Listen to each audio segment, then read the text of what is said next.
ప్రసాదం గురించి కూడా మీలో కొంతమందికి ఉండొచ్చు.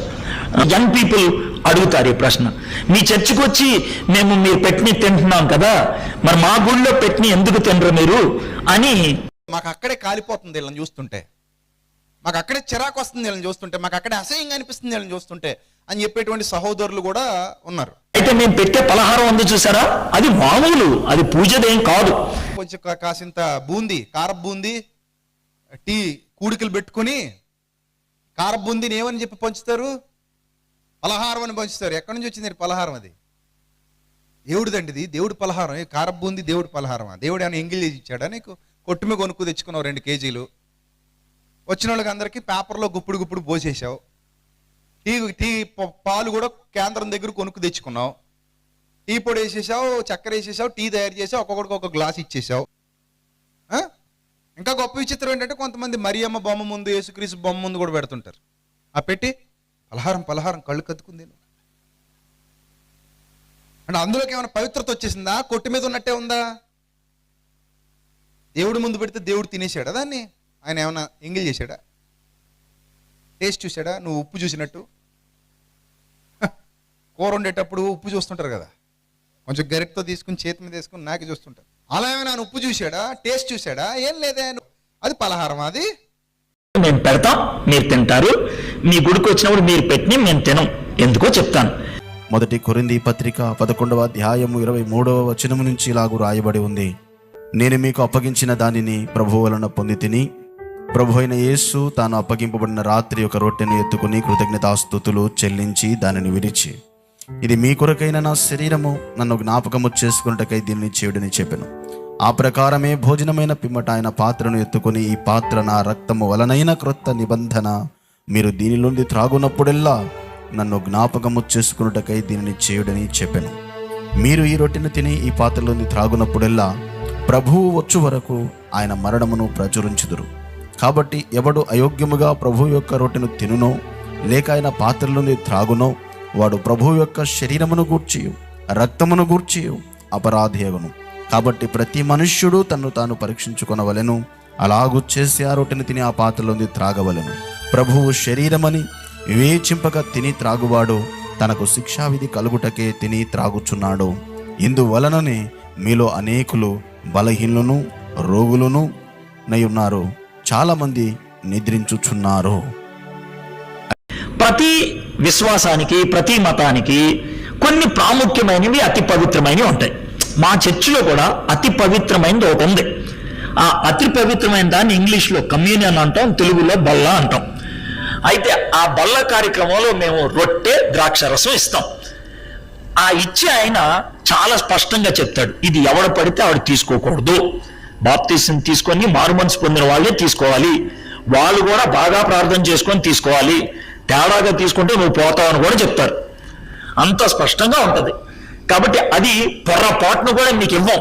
పెట్టండి అంటే కూడా పోతావరా అని చెప్తాం, మేము ఇవ్వం, అది మాకే. అయితే అదే విధంగా మీకు ప్రసాదం ఉంది కదా, అది మీరే తినండి. మీరు పలహారం పప్పల గిప్పలు పెట్టండి, మేము తినేస్తాం.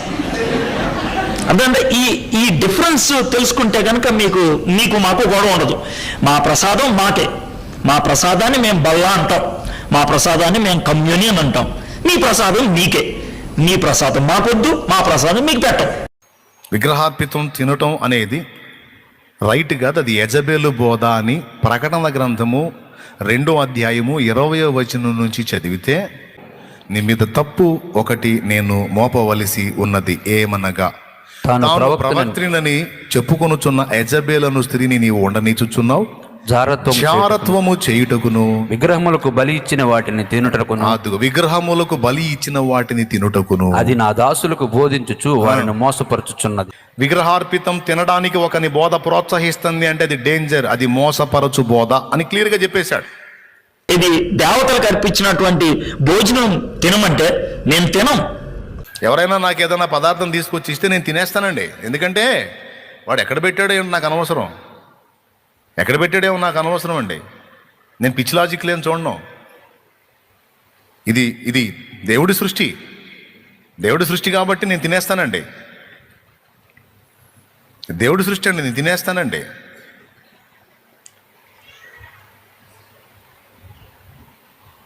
ప్రార్థన చేసుకుంటాను, తింటానండి. విగ్రహాల దగ్గర పెట్టింది కదా ఇది అన్నా సరే తినేస్తాను నేను. అందులో ఏమైనా ఉందా, ఇందులో ఏమైనా ఉందా, అందులో లేదు ఇందులో లేదు కాబట్టి నేను తినేస్తానని. అబ్బా ఏమి లాజిక్. మరి అట్లయితే 1 కొరింథీ పత్రిక 10వ అధ్యాయము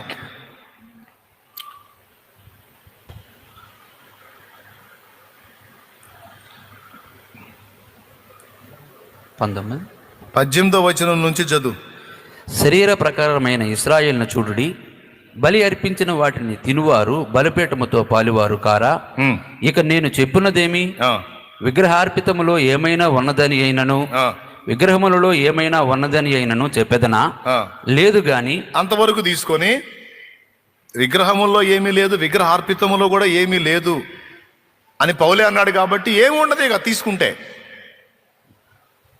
తీసుకోకపోతే అందులో ఏదో ఉందని మనం నమ్మినట్టు అయిద్దని ఒక లాజిక్ చెప్పారు, బోల్డ్ లాజిక్ ఒకటి.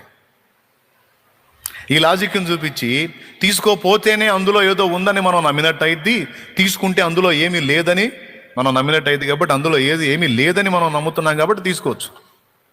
లేదు అని పక్కన గాని అన్నాడు. గాని అని తగిలిన ప్రతి దగ్గర ఒక గూని ఉంటుంది, జాగ్రత్త చూసుకోవాలి. అక్కడ లేదు గాని అన్యజనులు అర్పించు బలులు దేవునికి కాదు దెయ్యములకే అర్పించుచున్నారని చెప్పుచున్నాను. మీరు దెయ్యములతో పాలివారవుట నాకు ఇష్టము లేదు. అంటే దీని అర్థం ఏంది నాయన? విగ్రహంలో ఏం లేదు, విగ్రహార్పితం ఏం లేదు, నువ్వు తీసేసుకోవచ్చు అని చెప్పాడా? అన్యజనులు అర్పించు బలులు దేవునికి కాదు, వాళ్ళకి తెలియదు దేవుడు. నేను చెప్పలా, వాక్యంలో ఉంది, దయ్యములకే అర్పించుచున్నారు. మీరు దయ్యములతో పాలివారవుట నాకు ఇష్టం లేదన్నాడు. అంటే అర్థం ఏంటి? మీరు తీసుకోవద్దు బాబు అని చెప్పాడు.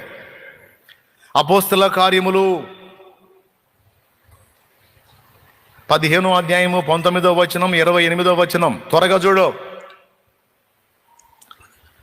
కాబట్టి అన్యజనుల నుండి దేవుని వైపు తిరుగుతున్న వారిని మనం కష్టపెట్టక. అపోస్తల కార్యములు 15వ అధ్యాయం 19వ వచనం. విగ్రహ సంబంధమైన అపవిత్రతను, జారత్వమును, గొంతు పిసికి చంపిన దానిని, రక్తమును విసర్జించుటకు వారికి పత్రికలు వ్రాసి స్వీకరించుటకా విసర్జించుటకా? విసర్జించమని. రైట్. విగ్రహార్పితాన్ని తీసుకోవచ్చని ప్రజలను మోసగిస్తుంది అన్నాడు. అంటే విగ్రహార్పితం తినొచ్చు అనే బోధ మోసపరచు బోధ. విగ్రహార్పితం స్వీకరించవద్దు, విసర్జించాలి అన్నాడు.